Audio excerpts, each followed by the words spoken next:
আসসালামু আলাইকুম। মিটার না দেখেই বিল বানিয়ে দিচ্ছে বিদ্যুৎ অফিস। খবরটি প্রকাশিত হয়েছে দ্য ডেইলি ক্যাম্পাসে শনিবার 28 জুন। তো চলুন খবরটি পড়ছি। পটুয়াখালী পল্লী বিদ্যুৎ সমিতির কুয়াকাটা জোনের ধুলাসার ইউনিয়নের কাউয়ারচরে বিদ্যুৎ বিল নিয়ে ব্যাপক অনিয়মের অভিযোগ উঠেছে। গ্রাহকদের অভিযোগ, গত 3 মাস ধরে মিটার রিডিং নেওয়া হয়নি, তবুও প্রতি মাসে অনুমান নির্ভর বিল তৈরি করে বিল গ্রাহকদের হাতে পৌঁছে দেওয়া হচ্ছে। বিলের সঙ্গে অতিরিক্ত ইউনিট ও জরিমানাও যোগ করে দেওয়া হয়েছে বলে দাবি করেছে এলাকাবাসী। স্থানীয়রা জানান, সর্বশেষ মার্চ মাসে মিটার রিডিং নেওয়া হয়েছিল। এরপর এপ্রিল, মে, জুন এই 3 মাসে কেউ মিটার রিডিং করতে আসেননি।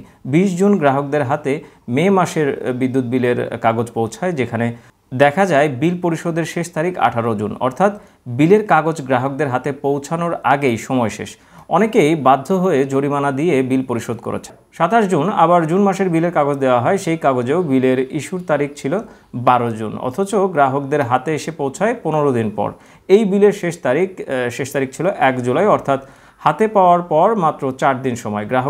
গ্রাহকরা বলছেন, এত অল্প সময়ের মধ্যে বিল পরিশোধ করা একজন সাধারণ গ্রাহকের পক্ষে কঠিন। আরও অভিযোগ রয়েছে, মে মাসে যারা বিল পরিশোধ করেছেন তাদের সেই বিল জুন মাসের সঙ্গে আবার যুক্ত করে দেওয়া হয়েছে। অনেকে অভিযোগ করেছেন, মিটার যে ইউনিট দেখায় তার চেয়ে বেশি ইউনিট বিলের কাগজে উল্লেখ করা হয়েছে। স্থানীয় গৃহিণী রহিমা আক্তার বলেন, আমার প্রতি মাসে বিদ্যুৎ বিল আসে 80 থেকে 100 টাকা, অথচ এবার বিল এসছে 600 টাকার বেশি, জরিমানাও রয়েছে। আরেক ভুক্তভোগী বলেন, আমার ঘরে একটি লাইট এবং মাঝে মাঝে একটি ফ্যান চলে। আগে বিল আসতো 120 থেকে 150 টাকার মধ্যে, এবার এসছে 900 টাকা, অথচ মিটার রিডিং অনুযায়ী এত ইউনিট খরচ হওয়ার কথা না। স্থানীয় 7 নং ওয়ার্ডের ইউপি সদস্য বলেন, অভিযোগগুলো সঠিক। আমি নিজেও একজন ভুক্তভোগী। অনেক সময় বিলের কাগজ আসে জমা দেওয়ার শেষ তারিখের 1 থেকে 2 দিন আগে, যা কিনা একজন সাধারণ মানুষের পক্ষে পরিশোধ করা কঠিন হয়ে পড়ে। তবুও ভয় দেখিয়ে বিল আদায় করা হয়। এলাকাবাসীর অভিযোগ, বিদ্যুৎ অফিস থেকে মাইকিং করে ঘোষণা দেওয়া হয়, বিল পরিশোধ না করলে সংযোগ বিচ্ছিন্ন করে দেওয়া হবে।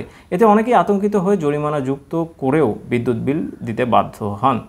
এ বিষয়ে কুয়াকাটা পল্লী বিদ্যুৎ জোনাল অফিসের সহকারী মহাব্যবস্থাপক এজিএম মোহাম্মদ মোতাহার উদ্দিন বলেন, আমাদের মিটার রিডারের সংকট রয়েছে। লোকবল কম থাকায় বিল সরবরাহে বিলম্ব হচ্ছে। বিল বেশি আসার অভিযোগ গুরুত্ব সহকারে দেখা হচ্ছে। যেসব এলাকায় সমস্যা হয়েছে সেগুলোর সমাধান করা হবে।